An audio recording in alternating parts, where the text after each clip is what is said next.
Бәріне сәлем, TikTok, Insta оқырмандарым, қалдарыңыз қалай? Негізі біраз болды, Instagramға да, TikTokқа да видеолар салмай кеттім. Соткамда енді түсіріп алған біраз видеолар бар, бірақ енді монтаждауға уақыт болмай жатыр ма? Монтаждауға келсем, зависать етіп тұрып қалам ғой қыздар. Қолым бармайды ғой, қош кейін монтаждаймын деймін да, сол беті кейін деп жүріп, біраз уақыттар өтіп кетіпті негізі. Солай таңертең осылай тұрып, таза ауа жұтып, күшті болып тұр енді күн деген біз жақта ше.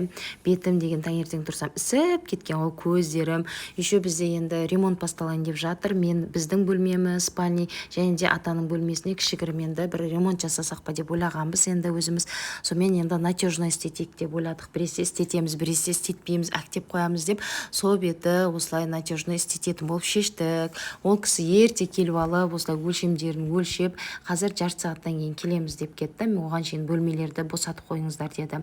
Сонымен мына жерде төсектер бар, шифонер, барлығын залға шығарып тастадық, жартысын тапчанға шығарып тастадық, балконға жайып қойдым да.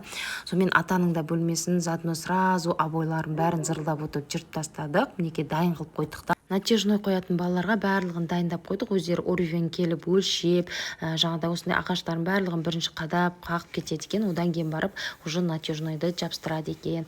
Сонымен осылай қараңыздар, матовый заказ бердік. Біздің бөлмемізге, атаның бөлмесіне әдемілеп тұрып матовый натежнойымызды қойып берді. Осы люстрамды негізі мен осыдан 6 жыл бұрын алғанмын ғой, енді сәті түсіпті. Осы люстрамды ілгізіп алдым. Ары қарай енді обой жабыстырамыз деп шештік. Жолдасым екеуміз адам жалғанса өзіміздің қолымыздан келеді ғой деп өзіміз істебелейік деп осындай тараздан барып обой алып келген болатынбыз. Клейді деген енді бір тазик қылып, көп қылып деген клей жасап тастағанбыз ғой жолдасым екеуміз. Бірінші рет істеп тұр күйеуімде ше. Сонымен осылай деген жарты стенасын біттік. Одан кейін жартысына келгенде уже досымызды, жолдасымның класстасын досымызды шақырып алдық та, ары қарай ана штоп көмектесін деп, менің қолым босамай кетті ғой, ана жақта тамақ, обед, ужин деп ше. Сонымен бала шаға бар дегендей сөйтіп осылай жарты стенаны біттік. Қалған ертеңге қалды. Енді жолдасым асықпай аккуратно істейді екен, бірінші рет енді істеп тұр ғой. Мен деген шыдамсызбын ғой, тез барлығын бітіріп тастайық деп жүрмін ғой. Оған деген жолдасым асықпай істеу керек, қазір бір жер қисық болып қалады деп қасында осылап заподержку әңгіме айтып тұрдым. Анау мынаусын согын алып беріп ше, ана обойды жартысын асты жағына мен ұстап тұрдым. Жолдасым жоғары жағынан осылай жабыстырды. Қараңыздар, стенаны да негізі осылай клейлеп алу керек екенбіз ғой, біз біріншісінде білмейміз ғой. Сонымен жаңағы обойға клейді жақтық та, сөйтіп жабыстырсақ ол түсіп қала береді, жабыспай қалады, ашылып кете береді. Бірінші басында қиналдық. Содан кейін барып уже қол жаттыққаннан кейін жақсы жабыстырды.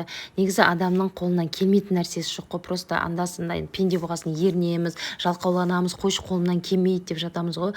Жолдасым солай жаңағыда қош мен істей алмаймын, қисық кетіп жатыр, дұрыс болмай жатыр деп жынданады да. Сосын мен айтамын ғой, жоқ істей аласың, сен қолыңнан келеді деп мотивация беріп қоямын ғой. Ана стенан күшті шыққан. Сен жабыстырып жатқан обойлардың ішінде 1 грамм ауа жоқ қой, жан күшті қылып жабыстырып жатсың, сен қойы распа күшті болып жатыр ма, қисық кетпеді ма деп қояды ғой. Жоқ деп мақтап күштілеп осылай істедік. Ең қиыны мына бұрыштар екен, қиыны ше.